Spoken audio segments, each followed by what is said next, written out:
So, we have an interesting situation going on in Israel. And the most interesting part of this whole situation is that it's very relevant to this week's parasha. There's an idea in Chazal, in the writings of our rabbis, Maaseh Avot, the actions of the forefathers, Siman Lebanim, is a sign for their children. This idea is commonly misunderstood. What does it mean? The actions of the forefathers is a sign for the children. The basic meaning is that when you see something that happened in the times of the forefathers, it has ramifications until the future. History repeats itself. We still don't wear gold in many communities on Rosh Hashanah because we're still afraid of bringing up that reminder of the golden calf. I didn't do the golden calf. You didn't do the golden calf. But Maaseh Avot Siman Lebanim. Sometimes the actions of the forefathers have a consequence or a connotation, a meaning in the future. It could be for the good also. We monopolize a lot on Akedat Yitzchak, on the binding of Yitzchak. Hashem, remember, there was a father who was willing to give up his son for you. There's a son who was willing to put his life on the line for you. Well, we're the children of that son. We use this a lot. Zechoranu, remember for us, all these things.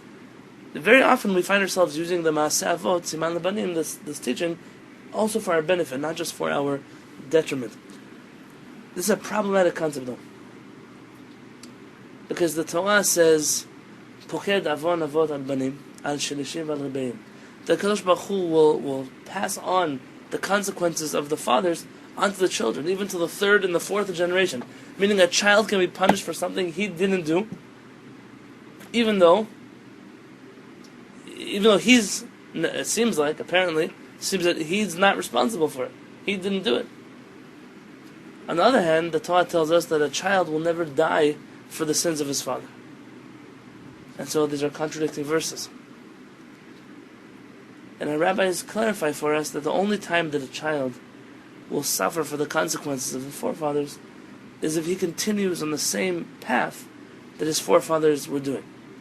For example, if his father was a thief, and he didn't get punished in his lifetime for being a thief, and the son is also a thief, he's in the family business, he might get not just punishment for himself, but also for him and his father. Whereas, if somebody was, he was born to a family of thieves, but he decided to get out of the family business. He wants to go live a clean, working life. He is not responsible for something that his father did so long as he lives a different lifestyle. But then there's another verse. And this verse says, Avot achlu boser. That the forefathers ate, boser is like sour grapes, right? Like unripe fruits. Yeah? Vishinei banim, and the teeth of the children are going to suffer because of the unripe grapes the father ate. It's a expression that sometimes the father will do something in his life, and the children will suffer the consequences. And there are certain things in life on a practical level. Forget here Hashem. And let's say there was a father who had a lot of money, but he ended up investing all of his money incorrectly. And all those funds, the college funds and the building funds and all the funds he left for his kids, he had to liquidate them and pay back his debt. What was this child guilty? This child had money in his name. But at the end of the day, the father made bad decisions, and the children are still suffering the consequences. And perhaps there are two different lines of thinking here. One is a punishment. It's, I don't understand it. I'm doing something that's wrong, and I'm still suffering doublefold because Hashem is sending me a double consequence because I'm keeping up the family iniquity, the family avera. And there's a second thing, which is not so much a consequence from Hashem, but just a consequence of reality. You set an object into motion, into the universe, and it will keep propelling forward into the universe until something stops it. And perhaps Maaseh Avot Siman Lebanim is not so much a punishment that the forefathers did X and the children are being punished in Y, but rather the forefathers did something, and the positive or the negative ramifications of that are still rippling through time. And therefore good things, we tell HaKadosh Baruch Hu, Hashem, remember for us all the good things that we did. How can we ask Hashem to remember for us something? Because they're still rippling in the world. They're eternal. They last forever. That being said, there's a teaching from the first Lubavitcher Rabbi, the Baal Tanya. And he writes that you must live with the times. You have to, L'chiot im hazman, he wrote, which was the classic Reform Jewry modern with the time. You've got to get more modern. Get with it. Realize we're not old-fashioned Jews. Get with the times. And he understood, no, you're right. We have to get with the times, but not like you think. We have to get with the times, meaning you have to live with the times. It's Parashat Shavua. This week it's Lech Lecha. So you have to live in Parashat Lech Lecha. The week of Bereshit, you have to live with the consciousness of Parashat Bereshit. And so in that mind, let's look into what this week's parasha has to shed light for us. Because to try to understand what's going on in Israel without understanding what happened in the past would be a mistake. If you want a chumash, you can take one. You don't need one, but if you'd like. In Bereshit, in the first book of the Torah, and this is parasha in chapter 17.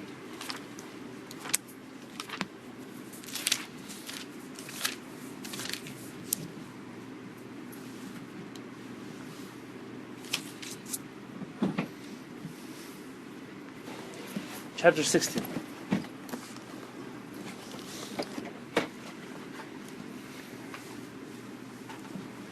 It says in the first verse, V'Sarai. Sarai was the wife of Avraham, Eshet Avraham. Here they were not yet Sarah and Avraham, they were still Sarai and Avraham. Lo Yeleda Lo. She did not yet have children for her husband.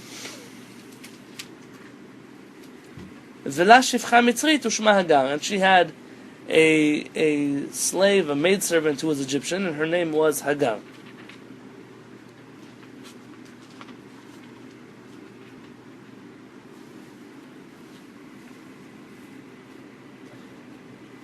According to the Midrashim, Hagar was actually the daughter of Paro. In an interesting turn of events, how she ended up in Avraham Avinu's house. Yeah. Vatomer Sarai el Avram. And Sarai tells her husband Avram, Hinena atzarani Adonai miledet. Hashem has stopped me from having children. Bo na et shifchati, ulai ibane mimena. Go, please, and have relations with my maidservant. Perhaps I will be built up through her. Now the idea here is very simple. It used to be that a maidservant is property, so essentially what comes from the maidservant, even if it's a child, is mine.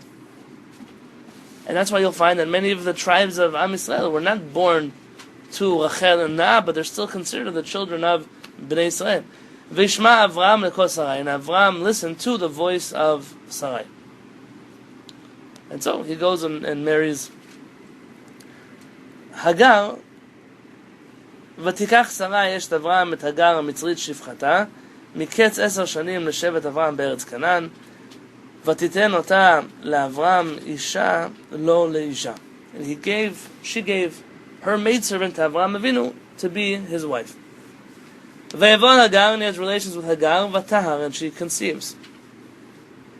ותראה כי הרתה, and she saw that she was pregnant.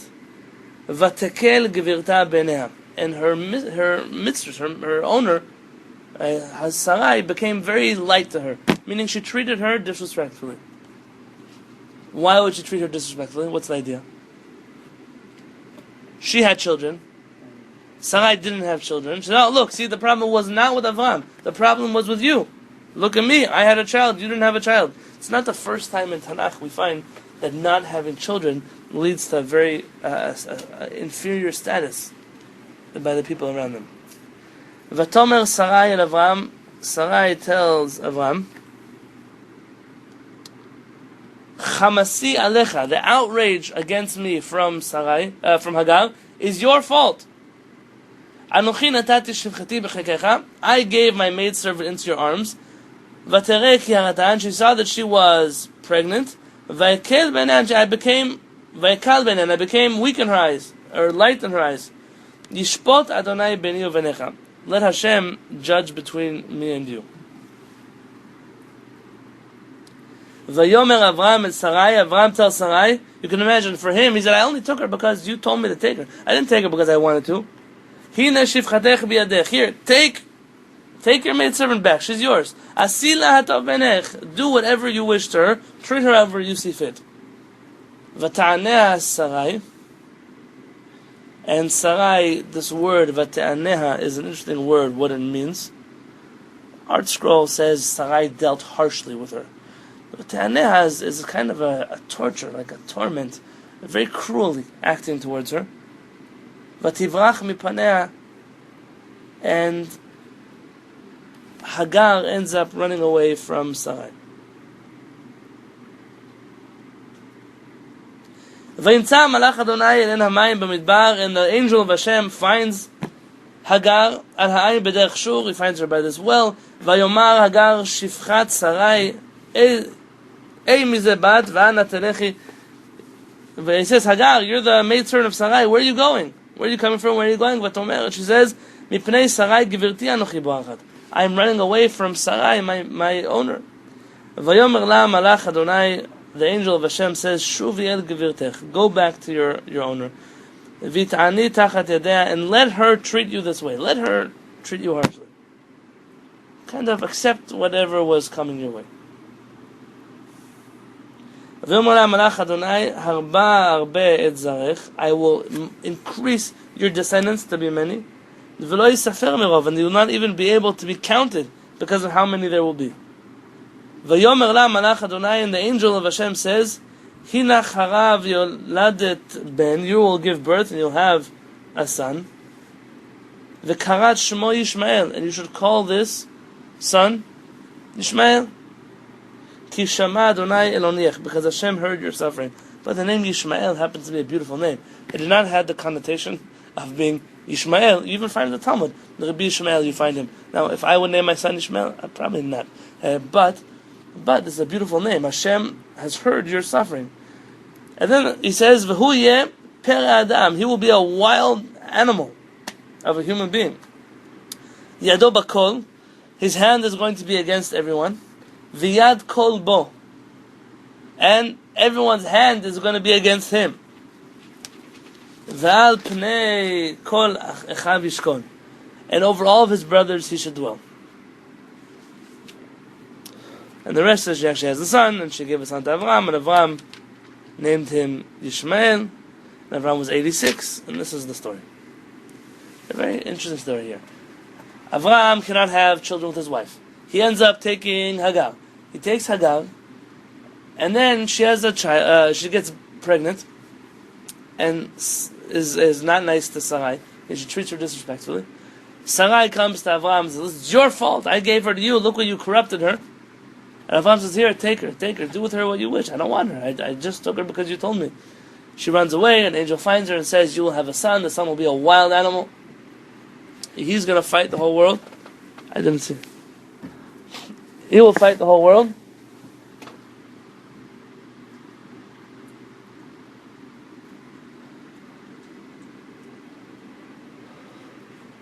It's a phrase, Very nice. And this is HaShamayim is a wild animal. That's what it is. And he ends up Yishmael being who we have today. Yishmael, all the Arabs in the world, these Muslims in the world, are descendants of Yishmael. That's what our rabbis tell us. That's what we always know. And we have a few nations that are in the world today. You have those children of Israel, of Avraham, Yitzchak, and Yaakov. Those are the Jews. You have the children of Esav, Edom. Those are today Rome, Europe, America. The Christians came from Esav. And then you have the Ishmaelim, the Muslims that are in the world, and you have all the other nations in the world came from different relationships that came out of those. Or Avraham, remember, he had many children that he sent out to the Far East. Many of those are also Avram's children. But this is an important story, because in this story you find that Sarai is disrespected, and she ends up being cruel to Hagar. And the question was she right in being cruel to Hagar? And I know Sarai was our mother. I speak about Sarai as if she was my mother. So I'm, God forbid, not going to tell you how she was terrible, but she was not. She was so holy that HaKadosh Baruch Hu says to Avram, you might be a prophet, but Sarai is a greater prophet than you. And whatever Sarai tells you, you must listen to her. So I can't take away from Sarai her greatness. But what I can tell you, I'll read to you some commentaries in the Chumash that you may not have heard of before. The first rabbi we have is Rabbeinu Hananel. Now Rabbeinu Hananel writes,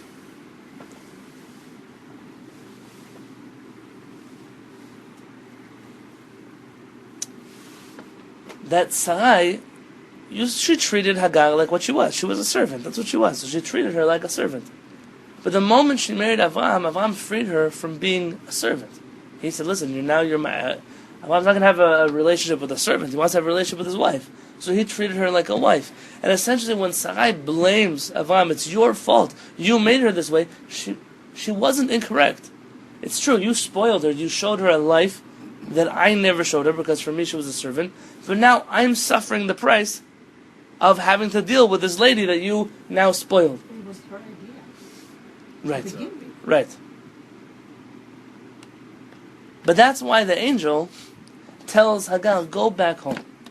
See, it's not that Sarai is being cruel to you, but essentially what you're experiencing is going back into slavery. But that's what you are. You're a servant. Accept who you are in life and go back to where you're supposed to be. And so, according to Rabbeinu Hananel, Sarai was not as bad as we might understand her. She just treated her always like a servant. That's what she was, so she treated her that way. I saw once in the writings of Rav Hirsch, Rabbi Shamshon Raphael Hirsch, a very interesting teaching. And by the way, this teaching is very important, because it goes against what most people think. There's an idea in the Jewish world called kiruv, to do kiruv v'chokim, to bring back those Jews who are very far away. Outreach is what it would be called in English. Outreach is a very presumptuous term, by the way. It means that I'm close, you're far, and I'm going to reach out to you and bring you close. But the question is, what's the best form of outreach? Is it running around and showing people, hey, the Shabbat, you want to try it? Hey, kosher, you want to eat it? Hey, is that the best form of outreach? Or is the best form of outreach to show people by example, look how good my life is, because this is the lifestyle that I live? Just this week, someone asked me this question. And I told them, we are living a much higher quality life. I kissed my parents' hands on Friday night. I go to them to get a bracha. A Hanan kisses my hand. He goes to me to get a bracha. When a Hanan grows up, Bezat Hashem, so every kid and parents will have their struggles. But he comes from a place where he sees my parents respect their parents, I respect my parents. There's a certain respect at home.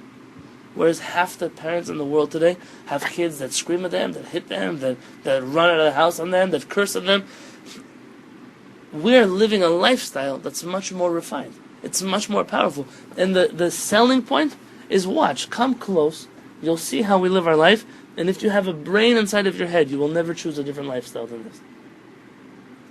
And essentially, I disagree with this idea of running out and finding people and bringing them in, not because I don't care about other people, but because the best way to do it is not by marketing. You live a life by example, and your example will shine. It's like a lighthouse. You send a lighthouse, one place you stand, you're doing your thing, but everyone all around the world can see you. You light up the whole world. Rav Hirsch writes, and I wish I had the English in front of me. They put out a new Hirsch Chumash. One day I'm going to get our hands on B'ezrat Hashem. And Rav Hirsch says that it wasn't that Avraham Avinu was so much nicer to Sarai. He said, but being around a person like Avraham, it makes you a whole different person. Hagar came from the house of a man like Paro. Paro thought he was a god. A dirty king from Egypt. She comes into the life of Avraham and Sarai, but as a servant, because she cleans the house, and she cooks, whatever she did. And now she marries Avraham, and she sees, look at this quality of life. Look how he speaks to me. Look at how a Jewish couple acts. Look at the way he look at the way he gets dressed. Look at the way he eats. He doesn't eat with his hands like Paro did. He was eating, I don't know, maybe ate with his hands, but like a human being, not like an animal that didn't see food his whole life. Look at how kind he lets everybody in the world in. Being around a person like Avraham, your eyes open up to a whole new world. To the possibility that life can be better than the way I imagine life to be. They once tell a story about a guy who came to Bnei Brak. And he became observant. From Ramat Gan and was walking his dog on Shabbat. He comes to Bnei Brak and says he wants to be observant. A few years later, somebody asked him, why walking your dog in the religious neighborhood of Bnei Brak made you want to become observant? I know many people that walk through Bnei Brak, they'll decide they never want to be observant again. And he said, I'll tell you the truth, is when I was on the streets in Bnei Brak, I never saw that many elderly people walking around the streets. So when I come from, you hit a certain age, your kids don't want to know you anymore, they lock you up at some old age home, and they take you out for the bar mitzvah. For the kids, for the weddings. They build you a trust fund, you die in some senior home somewhere. He said, where we come from, He said the old people, so you get older, you can't take care of yourself, so your kids, they host you, you move in with them. Or they come to you and they take care of you. Or they pay for you enough so you're able to live. The old people are not thrown away in the corner somewhere. He said, in the fact that he was a father of kids, and he realized that one day, they say, be nice to your children, they decide which old age home you're going to go to, right? It's not true. It's not the right way to do things. My wife is a grandmother. Very, very old. I don't know how old she is. Maybe 90 years old. I don't know exactly the age of them. And she wants to live on her own, but she can't really live on her own. So every week, another family goes to live with her. And on Shabbatot, they take her one this Shabbat, one to that Shabbat, one the next Shabbat. And she feels like she doesn't have to go to a home somewhere. She is, so long as she's able medically to be in other people's houses, her family takes care of her. And that was enough of a selling point to get someone to become observant. To just see the way our lifestyle looks. And that's what Avraham Avinu gave Hagar, that nobody else could give Hagar. The question truly is on Sarai. How did Sarai not give off that example of a person? And I'm not complaining about Sarai.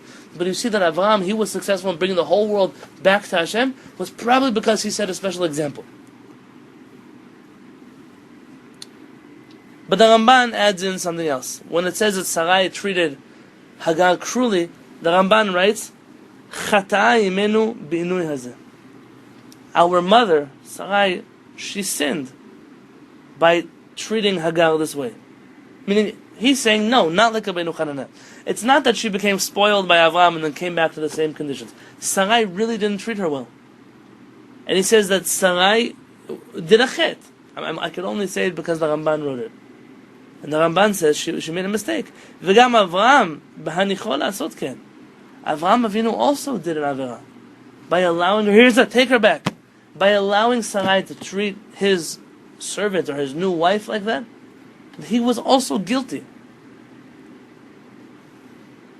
The Radak, Rabbi David, you know his name? Rabbi David Kimchi. He wrote a commentary on the Tanakh. The Radak says, Asta ima yoter midai, v'avda v'farech. He says Sarai worked her too hard. She was allowed to treat her like a servant, but not to degrade her in that way. Not to make her work so hard in that way. ולא נהגה שרי בזה לא במידת מוסר ולא במידת חסידות. Said Sarai, and if he didn't say this, I wouldn't say this. Sarai did not treat her not unethically, and not the way that a righteous person should treat somebody else. כי אין ראוי לאדם לעשות כל יכולתו במי שתחת ידו. It's not proper for a person to treat the person underneath them with all the power that they control. For example, in work, you'll find often that people, their boss, their manager, the upper staff, treats them very bad. Yeah, I saw this the most. I was, my car broke down now in New York. And I was towed by some guy in a tow truck. I noticed he had some kind of police tattoo, something, or maybe on his clothes, I don't remember. Something said police on him. I said, you part of the police force? And I used to be. So what happened? You got discharged, you hurt yourself? I said, no. I said, I could not handle the way my commanding officer treated me. He used to curse at us and make us do all kinds of things that were humiliating. And this is where it hit me. You see, it's not like some places in the world who controls the country, like in Saudi Arabia. It's the ruling class. There's a king, a family of princes, and I don't know what kind of people. But they never work to get to that place. So the fact that they're cruel people in their nature, they don't know any better. They don't know what it's like to be at the bottom, so they treat people however they feel like it. But this guy who was the officer today, once upon a time, he was also some little, some regular guy in the army, some, what do they call them, a rookie, you know? It was new on the force. And he was also treated like that. And so for him to reach this place and to treat somebody else like that, it's a terrible thing. And when I go to a hotel, no one wants to open the door, and they have those people at the front door, they open the door, I hold the door with them. Don't open up a door for me. Of course it's your job to open up the door. I don't want you to. It's not a waiter comes, and once I was in a restaurant, a kosher restaurant, and somebody spilled something on the floor. And it was the plate that fell on the floor and made a whole mess. And the waiter came to clean it up, and the person didn't even get out of their chair. Now they're right, the waiter is there to clean up the mess, but you made the mess. So just because it's their job to clean it up doesn't mean you couldn't say, can I at least offer to help? Do something. Sarai wasn't wrong per se, but on an ethical level and on a chassidut level, Sarai was a prophetess. On a chassidut level, a righteous level, she should have been much kinder to Sarai than she was. V'amar chacham, and the chacham, the wise man said, And how nice is it to forgive somebody when you can. And this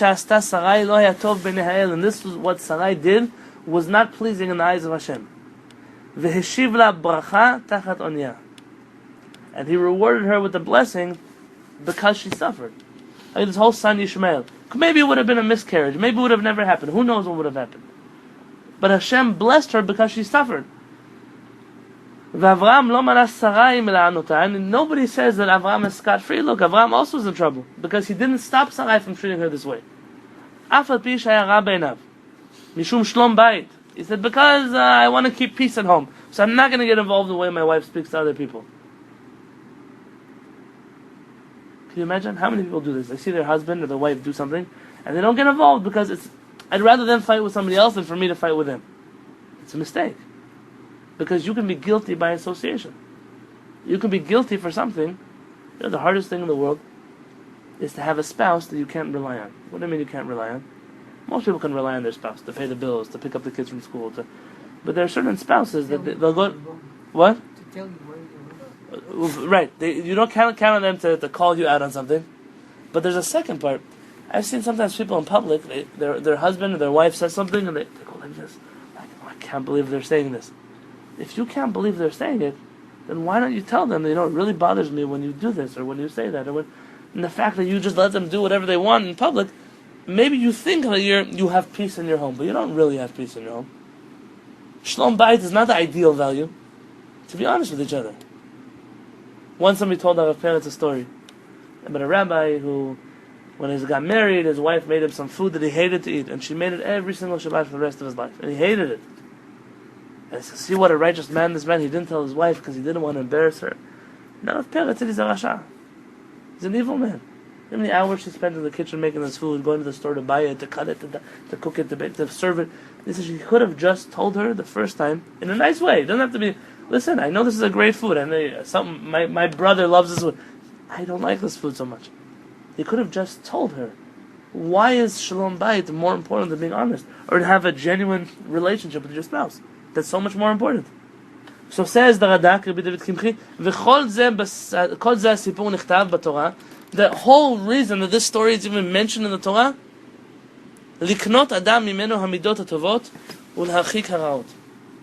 in order to stay away, to teach a person to stay away from the bad character traits and to come close to the good character traits. This whole story is meant, Maaseh Avot, a story of the forefathers, Siman Lebanim, as a sign for the children. Stay away from this kind of mentality. How Peretz is writing now, I don't know if it's public knowledge. When I lived in Israel, I was helping him edit this book. He was writing a book, all the midot, the good character traits. It's a running commentary in the 5 books of the Chumash. The character traits, the Musar, the Derech Eretz, you can learn from the Chumash. Not the commentaries and this opinion and that. Just what can you walk away with from every pasuk in the Torah that makes me into a better person. Says the Radak, this whole story is there to tell you, you can't treat people like that. In your life, it's a mistake.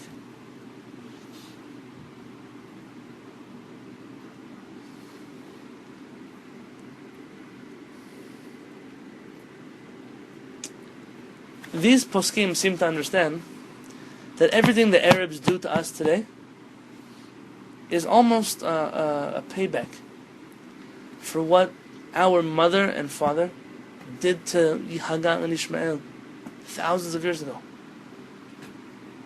It's Maaseh Avot, Siman Lebanim. Hashem says, I will bless you. You'll be a wild animal. You'll be fighting the whole world. The whole world will be fighting you. You'll be like a beast in the film. Look at Ishmael. It's not a nation of culture and philosophy. Maybe once upon a time they actually did have such an age in the Muslim countries, but despite who they were, not because that's who they were.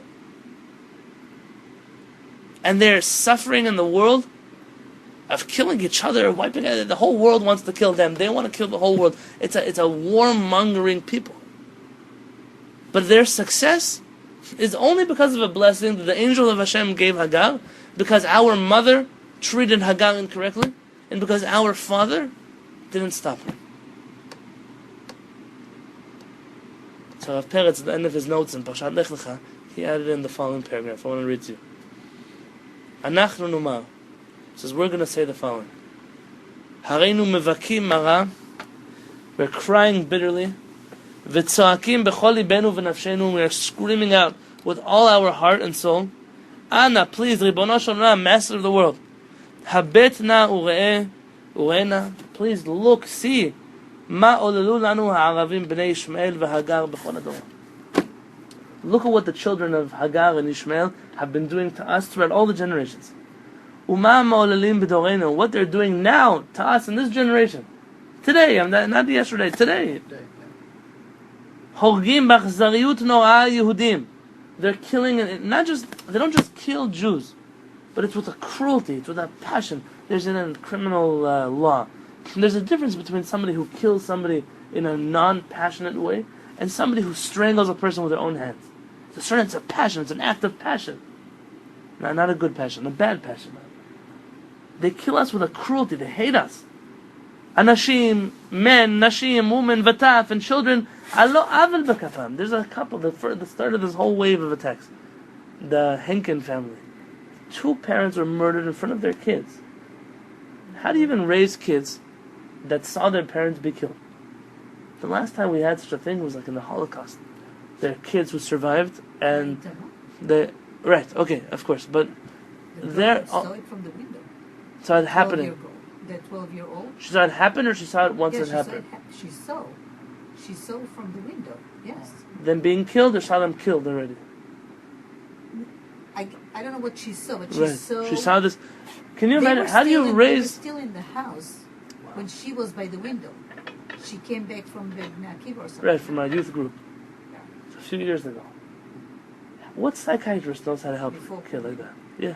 Which psychologist is going to, which therapist in the world is going to help? Is it the cruelty that they have against us? You don't have stories. You don't have stories of Jews that we just walk into the Muslim quarter and cut off Arabs' heads. It doesn't happen. You have an Arab who shot someone in the street and the soldiers come and arrest them and the police prosecute them. It's a normal thing. It happens in every civilized country. But for just Jews to run around with knives and stab people, it doesn't happen. Forget Jews. It doesn't happen anywhere else either. You don't have Christians coming out of church murdering people in the street. It doesn't work that way. But this is the way they work. Gozlim, gonvim, they steal, they rob, mizikim umashchitim, they destroy. Maybe I should be careful what I'm saying. I don't know. They destroy, they wipe out. There's a rabbi, he used to be, they just closed down the synagogue, but there was a young Israel of the Muslim quarter. His name was Rabbi Nachman Kahana. He's the brother of Rabbi Meir Kahana. Totally different style. He was like a Rosh Yeshiva. And because he was the brother of Rabbi Meir Kahana, so the Shabbat, the Israeli, like an FBI, had a recorder, a microphone in the roof of the building to hear his speeches. Because they wanted to see if he incites people to hatred. Now in the Al-Aqsa Mosque, they're not listening. But here, they're listening to everything the rabbi says. Our parents once got in trouble. The Shabbat came to arrest him. He was in a class, and he said, those Arabs, they should just stop killing us, they should die already. And they arrested him for a few hours, interrogated him. He was in Hebron. You're getting the people of Hebron to kill Arabs. He said, you're arresting me for this. And over there, they're actually killing people, and you won't stop them, right? That's Am Yisrael. We're our worst enemies. So they took him into interrogating. Yes. So the Rabbi Kahana used to always start off, Shabbat Shalom to everyone in the synagogue, and Shabbat Shalom to my friends at the Shabbat who are listening to the microphone. En sof v'gvul nachzariutam. There's no end to their cruelty, rishutam, their evil, v'shiflutam, and their lowliness. This week, the Gemara says something. The Gemara says that 10 measurements of znut, of promiscuity, of lewdness came into the world. Of sexual immorality came to the world. And Bnei Ishmael, the children of Ishmael, took 9 of them. You might say, look how modest they are. They wear burqas, they wear this. Just this week, it came to my desk an article that almost 90% of the websites, pornographic websites, are owned by Muslims. Can you imagine such a thing? They have like a lot of sexual abuse and animals and men and all kinds of. If a woman is raped, she's guilty. But this is a crazy. It's not just murder. It's not just stealing and the thieves of what they call them, the bandits of Arabia back in the day. It was a known thing that these people steal from you. That you'll come to a Bedouin tent and they'll give you tea, but they'll take your wallet. It's not a joke. These things. Did you hear about the Army Green Beret, the Special Forces guy? Who was an officer, and he stopped an Iraqi commander who was raping a young boy. He was a pedophile. And he stopped him, and they hit him. They hit him, knocked him down, and they took that Army Special Forces guy and took him out, and they're discharging him out of the Army because he stopped a rape.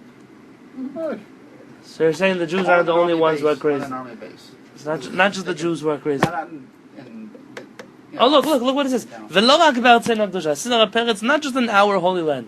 אלא בכל העולם, the whole world, משליטים טרור, הרס ואובדן. They've instilled into the world this fear, this panic, this terror.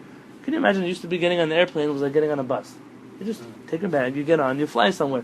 Today, security, and you can't even bring water, you have to bring baby food and special bags. It's a crazy thing. All because of what? Because there's one people in the world that wants to terrorize the entire planet. May be your will, Hashem, Master of the world. You should have mercy on your beloved children, the sons of Avraham, Yitzchak, Yaakov. You should redeem us with a speedy Geulah in our days. Perhaps the whole idea behind this shiur. One mistake, and it happened thousands of years ago. And we're paying the price today, maybe even more than Sarai. I don't know if Sarai paid the price in her generation for treating Yishmael this way, Hagar this way. She didn't pay the price. But we today, we're suffering. And it's not necessarily a punishment that we're going through, but it's a consequence. In the DNA of Yishmael is born that we abuse their mother. Imagine that it's similar to the fact that in the DNA of the Christians, and this was especially true when we were in Europe and we were under their rule, it's in the DNA that we killed their God. So you're going to blame them? You can't blame them they hate us. It's wrong, they're incorrect. But you can't blame them. It comes from somewhere. Maybe even they don't have control over it. But it's time for us to realize that every action that we do, everything that we say, has a consequence that can last thousands of years into the future. And I'll end off maybe something more optimistic. Rabbi Chaim of Volozhin, he says that if a person knew that every deed that they do, every word that they say, can be worse than Titus destroying the second temple. He said it's worse than Titus killing the Jews in the temple. He said, but every good word and every good action that you do can have ramifications that are better than the bringing of Mashiach and the rebuilding of the temple. You have to know who you are. You have a power, you have families, you have people that know you, you have co-workers. You must live a life like Avraham. A life by example, that when people come close to you, it's like a match. You light them on fire. You ignite their neshama. You bring them close to HaKadosh Baruch Hu just by being around you, just by sitting at your Shabbat table, just by praying next to you in the Bet Knesset. And B'ezrat Hashem, I hope, my dream, that together we'll put out the bad fires and we'll start the new fires, and HaKadosh Baruch Hu should end all this evil and this violence by Ishmael and all the children of Ishmael.